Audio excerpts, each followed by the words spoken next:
दोस्तों, ये कहानी एक बहुत ही जिद्दी पैसे वाले आदमी की है। यह आदमी बचपन से ही बहुत जिद्दी और कॉम्पिटिटिव माइंडसेट का था।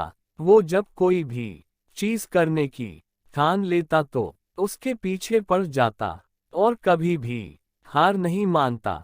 इसी स्वभाव के चलते 50 की उम्र तक आते आते उसने कई कंपनियां खोल दी थी और अब वह शहर का सबसे बड़ा उद्योगपति बन चुका था। उसकी कंपनियों में हजारों लोग काम करते थे। यह उद्योगपति एक दिन अपनी गाड़ी में सफर कर रहा था। ड्राइवर ने उस दिन गाड़ी में कोई गाना बजाने की बजाय एक सत्संग चला दिया। उस सत्संग में कोई धार्मिक गुरु प्रवचन दे रहे थे। वह कह रहे थे कि आप चाहे जितने हाथ पैर मार लो, आप चाहे कोई भी उपाय कर लो, आप दुनिया में जैसे आए थे वैसे ही दुनिया से विदाई लोगे। गुरु ने इस बात को गहराई से समझाते हुए कहा कि आपने जिंदगी भर जो भी कमाया है या जिसके लिए आपने अपनी पूरी जिंदगी खपा दी है, चाहे वह घर हो, धन हो, शोहरत हो या और कुछ भी, वह सब आप अपने साथ कभी नहीं ले जा पाएंगे। अपने स्वभाव के अनुसार व्यापारी इस धर्मगुरु के बोलने को एक चुनौती की तरह स्वीकार कर लेता है। व्यापारी ठान लेता है कि वह इस धर्मगुरु के शब्दों को गलत साबित कर देगा। वह कुछ ऐसा करेगा कि वह अपना कमाया हुआ धन मरने के बाद भी अपने साथ लेकर जाएगा।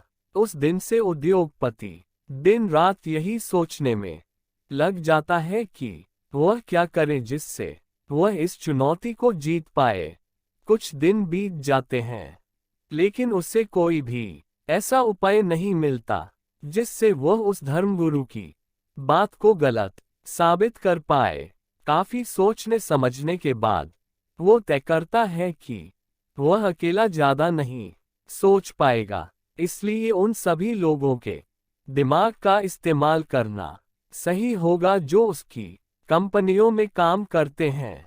एक दिन वह अपने सभी कर्मचारियों को एक जगह एकत्रित करता है और यह अनाउंस करता है कि जो भी उससे मरने के बाद पैसा अपने साथ कैसे लेकर जाना है, इसके लिए कोई आइडिया देगा, वह उस व्यक्ति को 1 करोड़ रुपया देगा। उद्योगपति की ऐसी अनाउंसमेंट सुनकर लोग कानाफूसी करने लगते हैं। कई लोग इसे एक मजाक समझते हैं और कई लोग सोचते हैं कि उद्योगपति का दिमाग खराब हो गया है, उसका मानसिक संतुलन बिगड़ गया है। उस दिन उद्योगपति वापस अपने घर चला जाता है।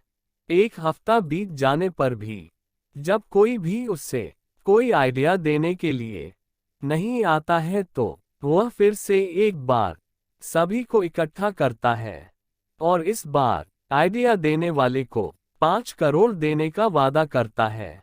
अब की बार यह बात उसके कर्मचारियों तक ना सीमित रहकर पूरे शहर में फैल जाती है। अगले दिन एक अनजान आदमी उस उद्योगपति के घर पहुंच जाता है।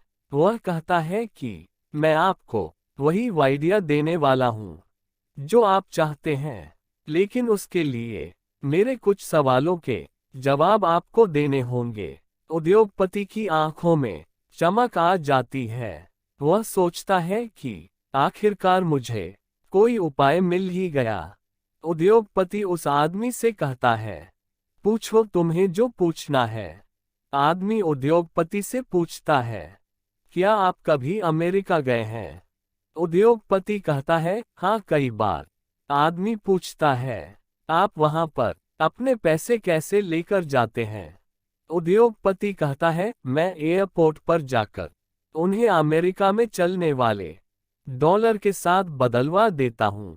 आदमी उद्योगपति से एक के बाद एक कई देशों के नाम बताकर यही सवाल करता है और उद्योगपति उसे हर बार जवाब देता है कि वह उस देश की करेंसी को एयरपोर्ट पर एक्सचेंज करवा लेता है ताकि वहां जाकर वह उन पैसों को अपने हिसाब से खर्च कर पाए।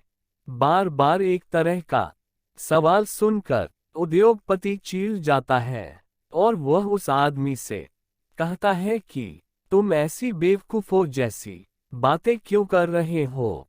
सीधे सीधे मुझे उपाय बताओ कि मैं कैसे अपने सारे पैसे मरने के बाद भी अपने साथ ले जा पाऊंगा। आदमी कहता है, यही तो मैं कब से आपको समझाने की कोशिश कर रहा हूं। जैसे आप इस देश के पैसे दूसरे देश में इस्तेमाल करने से पहले उस देश के पैसों के साथ एक्सचेंज करवाते हैं, वैसे ही आपको मरने से पहले अपने सारे पैसे स्वर्ग की करेंसी के साथ एक्सचेंज करवाने पड़ेंगे। और स्वर्ग की करेंसी है पुण्य। आप अपने पैसों का इस्तेमाल ऐसे कामों में कीजिए जिनसे पुण्य मिलता है। बस यही एक तरीका है जिससे आप अपना कमाया सारा धन अपने साथ मरने के बाद भी ले जा सकते हैं। उद्योगपति को उस आदमी की बात समझ में आ जाती है। वो उसे उसके हिस्से का इनाम देता है और अपना बाकी का सारा जीवन दान धर्म और गरीब लोगों की सेवा में लगा देता है। दोस्तों, आपको इस कहानी से क्या सीख मिली? हमें कमेंट करके बताइए। कहानी अच्छी लगी तो लाइक कीजिए और ऐसी ही कहानियों के लिए हमारे चैनल को सब्सक्राइब कीजिए।